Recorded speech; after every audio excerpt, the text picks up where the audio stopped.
How's it going, you guys? Welcome back to Titus Reactions. I'm your host of the show. My name is Thomas, and today I'm going to be reacting to Christmas horror stories. To get into the spirit of Christmas, I've got my little Christmas hat on. My girlfriend gave it to me, but her grandmother knitted it for me, so it's really nice, and I love it. And, we're officially on Christmas break, and if I can check, today is the 21st. We've got like 4 days left till Christmas Eve. 5 days, no. 2, 3, 4, 5. Yeah, 3 days till Christmas Eve. 4 days till Christmas Day. And to get into the spirit of Christmas, we're going to be reacting to Christmas horror stories. Now, this one I tried to record this is right after I tried to record this one right here. But it my thing here stopped working. But I'm going to try 12. I'm not reacting to 12. So 4 true terrifying Christmas history stories. Mr. Night creepypasta.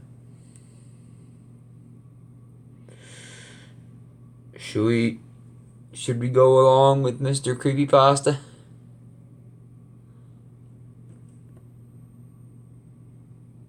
That was posted like 22, that one was posted like yesterday, this one right here. This one was posted yesterday. These one had some good stories going along for him, but they kind of didn't spook me. The first one did. There was 3 of them, well, as it says right there. The first one got me. The other 2 didn't really get me as bad as the first one did. So, oh, this one's by Mr. Nightmare too. Okay, let's watch this one. For over 4 generations, the Lavazza family okay, can we skip the ad for these? And before the video gets started, if you are new to my channel and this is the first video you've seen by me, please smash the like button and subscribe if you're new. Hit the notification button, become part of the notification squad, and let your friends know about this channel. And if they have anything they want me to react to, I will react to it. And without further ado, let's get right into this. Here are 4 true Christmas horror stories. Sit back, relax, and enjoy. In that case, I might as well get my footstool. It's right over here. Might as well get my footstool. If they're telling me to sit back and relax, I'm going to take their advice. Take the advice. Sit, frick. I just smashed my finger. That's a way to kick off Christmas break, isn't it? Smashing your finger. That's a way to kick off Christmas. Freaking hurt. It's my middle finger too. Alrighty. Let's enjoy these. Alright. If you guys want to, go ahead, pause the video, grab a snack, grab a drink, and let's get into these stories. So we were having our Christmas Eve dinner. Turkey, stuffing, and other dishes that you would expect to get on Thanksgiving night. We don't have a big family. It was my grandparents and uncles from my mom's side of the family. At the time, we lived in a duplex with some guy and his girlfriend on the other side. We never really saw them much. Strangely, we had a door that connected our sides, and no, that's not something that most duplexes have. It had a very unique kind of lock, though. It had to be unlocked from both sides to be opened, and it could open in either direction. I only saw it open once before the 2 moved in, ever since the door had been locked, at least on our side. While we were sitting at the dinner table eating, the doorknob to the door that separates the sides of our I'm gonna grab me a duplex. blanket too. It's getting kind of cold in here. Sorry for all the pausing. It's just chilly. And plus, it'll get into the holiday spirit. So about that. There we go. There we go. Anyway, let's go. Twisted and turned before the lock would block it. It was not accidental, as it was going on for at least 10 seconds. My dad got up Wish I and had a walked over to the fireplace in door, my home. placed one hand on the lock and one hand on the doorknob. "You need something?" There was no answer. He unlocked our side of the door and swung it open. Their side of the duplex was completely pitch black. It seemed as if nobody was home. It was only about 6 o'clock, and we were certain we saw them leaving I'm gonna see earlier. if I can't. Me and my dad went to check out the window, and their car was gone too. Being good neighbors, we assumed the worst, that there may have been an intruder. So me, my dad, and my uncle went to the other side to investigate. There we go. We flipped on all the lights and checked every corner and every crevice of the small first floor. Then we heard a thud and a crack from upstairs. It was pressure on the floorboards. I was freaked out, so I stayed behind while my dad and uncle ran upstairs. I felt my heart skip a beat when a huge commotion erupted from upstairs, before the scream from my uncle echoed across the duplex, even to the other side, as my whole family got up from the table now. Moments later, my dad came rushing down with my uncle beside him, with his hand covering his lower shoulder or chest area. There was a stab wound. We all hurried back to our side of the apartment and locked the door. We dialed 911 and simultaneously heard rapid stomping coming from the other side, and then heavy banging and ramming into the door to the point where there were small chips and cracks forming. We could hear the grunting and screaming of the man as he rammed into the door. My other uncle and my dad each grabbed kitchen knives. I armed myself as well. They told all of us to stand back while they waited by the door. Thankfully, the man on the other side gave up before the door gave in. That's not a laugh of joy. This is a laugh of We fear. watched through the window, and we all saw his face as he ran through the snow and turned to see us through the glass. He took off in his black Honda Civic down the slushy roads. It doesn't end there. The following year, the same neighbors still lived there, and they seemed to be having a Christmas get-together with a few people. By chance, I was looking out my bedroom window, being a sketchy snoop, when I recognized one of their guests to be the same man who had allegedly broken into their side of the duplex. When I told my dad, he agreed, and we approached them about it. He denied any knowledge of what we said, and even our neighbors defended him, saying he was from out of state. There was nothing we could do for proof, but we knew one thing. Those neighbors, for whatever reason, set that up. We moved out about a month later after our newgrown fear of those neighbors became too much. I'd be scared of them too. Make even the best gift givers jealous. Get a free 20... Oh, is this number 3? Is this story 3? This happened when I was only 5 years old. It was Christmas Eve night, meaning I guess it was technically Christmas, and I had awoken at probably 3 a.m. or something. I walked downstairs to the living room out of my little boy curiosity to see if Santa had delivered any presents yet. The tree was full of presents underneath already. Nice. I was so happy. I've done the same Santa thing. had come already. But what was this? There was someone in the kitchen going through the fridge. I remember stepping into the kitchen and seeing a really tall man going through the fridge, chugging a milk carton. When he spotted me, he put the carton back in the fridge and shut the door. He then put his fingers on his lips to tell me to be quiet. Are you Santa? I asked him. Yes, I am, he told me quietly. He walked past me, patted me on the head, and stepped into the living room next to the tree. I don't know what I was thinking, even at 5 years old, as he wasn't wearing anything even resembling Santa. Sorry, that's my He phone. looked around at all the gifts. That's what the light is. I thanked him for all the presents as he began picking up the bigger boxes. I remember being confused, and I'm pretty sure I asked him why he was doing what he was doing, but I don't remember exactly what he said.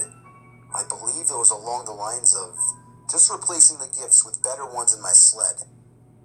I believed whatever he said, though. He walks out the back door with 3 boxes, came back momentarily to grab more, then left once again. He came back in and patted me on the back and told me not to tell my parents that I saw him. I smiled and agreed, and he took off with the boxes. You I stole waited it. for him to come back with the You stole their replacement gifts, presents. but he never did. I eventually went up to tell my parents despite what he said. When my parents realized I wasn't joking, they sat up in shock and fear and ran past me downstairs. When they saw half the presents were gone and the back door was left wide open, My mom screamed like a deranged person. I remember my parents were practically scolding me, demanding for me to describe the person who entered our house. Of course, being 5 years old, the description I gave was anything but useful. All I probably told them was that he was tall. It's been almost 15 years now, though, and at this point for me, being that I was only 5 years old, it's nothing but a story to tell, rather than a bad memory at all.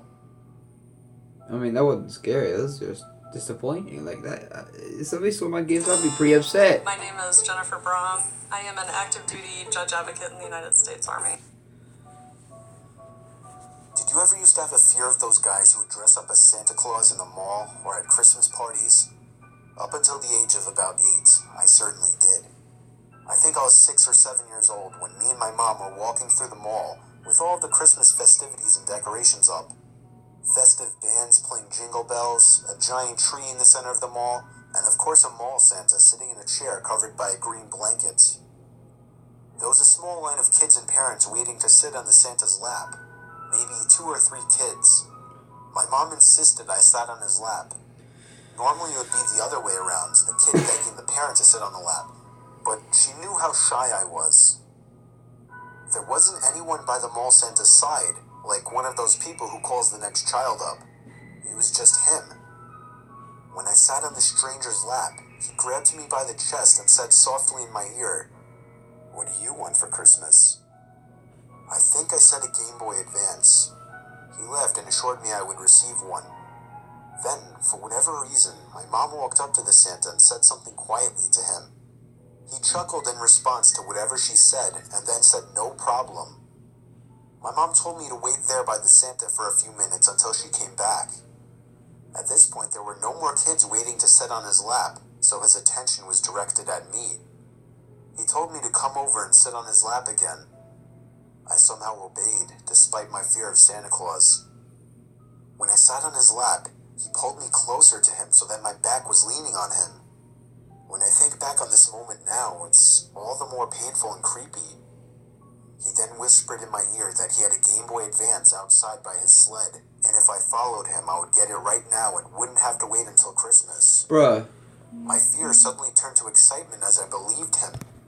We both stepped off the chair, and I followed him down one of the exit hallways. But halfway through, Bruh. he stopped and told me we should take a bathroom break first. We stepped into the bathroom, and he quickly locked the door. I turned and looked at him as he looked at me. But before anything else could happen, there was a frantic banging at the door. Somebody on the other side was yelling to open up. The Santa opened the door, and a man pulled him out and shoved him. The man then escorted me back to the center of the mall, asking me where my mom went. I watched as a fake Santa casually walked out the exit door and out of my sight. When my mom came back, the man explained everything.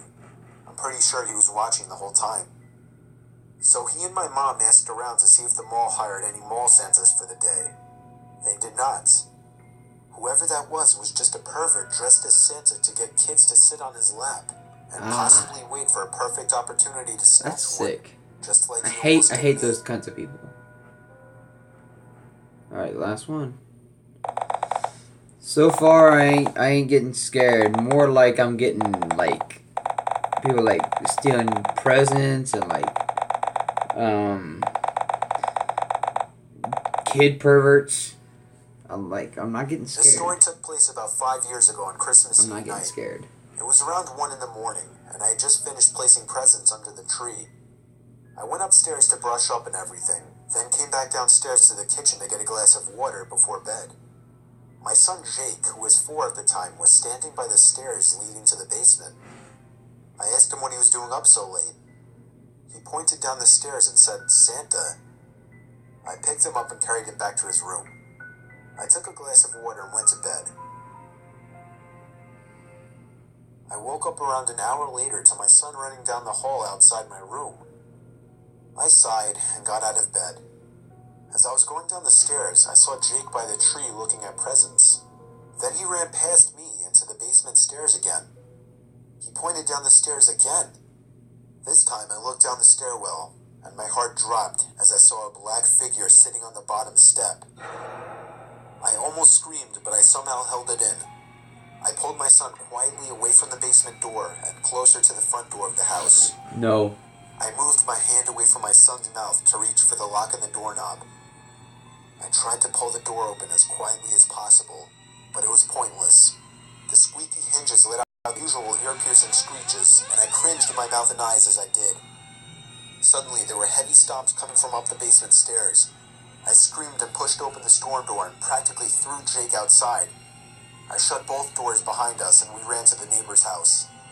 I rang the doorbell as fast as possible, probably 30 times before they answered. After that, we went inside and stayed there and waited for the police. Whoever that person was gone, though, as determined after the police conducted a thorough investigation of the house.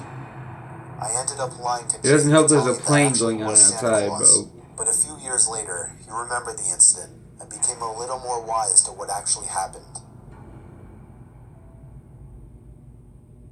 Oh my god.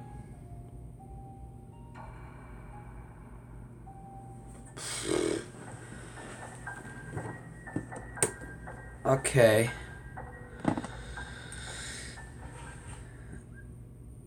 If you live in a Columbus Okay. and are tired of settling with your career, with your income, Okay. That last one got me. As soon as he said like there is a black figure sitting at the bottom of the steps, my heart immediately dropped to the floor. Like I didn't know what to say. Like I feel like we should listen to one more creepy true Christmas story animated. Let's listen to one more and then that's where the video is going to end. I'm not turning the lights out because my phone's about to die, so. It was Christmas and I was a freshman in high school. My family has been split up for some time, so normally we trade off Christmas Day and Christmas Eve each year. And this year, I had come home early from my grandparents' Christmas party, while everyone else was at my aunt and uncle's celebrating another party. When I was dropped off, my cousins offered to stay with me for a few hours, but I declined. I thought I could watch some of my new DVDs and get some alone time in this house, which is a rarity. I had noticed an unfamiliar car parked on the street, but didn't think anything of it, considered it was Christmas Eve. Probably a neighbor's relative or something. I hadn't been home for more than 15 minutes when there was a knock at the door. I unlocked the door and opened it only a crack to see a man standing there. Dark hair, glasses, slightly overweight and dressed casually. He didn't look like much of a threat, but my stomach dropped. He asked, I was wondering about the car outside. Is it for sale? I told him I don't think so. Is there someone here I can talk to about it? I said, quite stupidly, no. You can come back another time. And I shut the door and turned the lock as fast as I could. He reached for the door handle immediately and started pounding on the door. I heard a string of profanities and the pounding stopped. Terrified, I was crawling on the floor to the phone, hoping he wouldn't be able to see me through one of the windows. Then I heard the noises. Our house has an open garage door, and it led through to the laundry room, where the door lock was broken and no one had bothered to fix it. Just then I heard a man yell and I saw the man through the window run to his car and drive off. My uncle had gotten him, just in time, and he scared him away. Who knows what would have happened if he hadn't made it home in time. Sadly, we didn't get the plate number, and nothing ever came of it. But I'll never be home alone again on the holidays. Oh my god!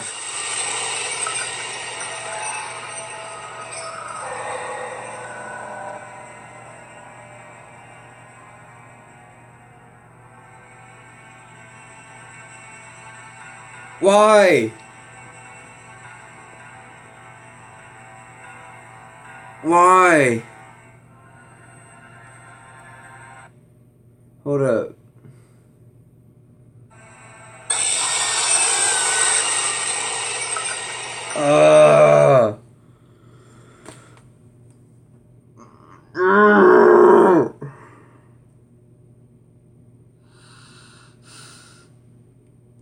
God, my heart is pounding right out of my chest.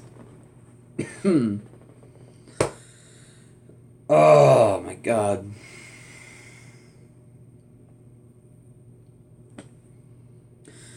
I hope you guys enjoyed the video. I did.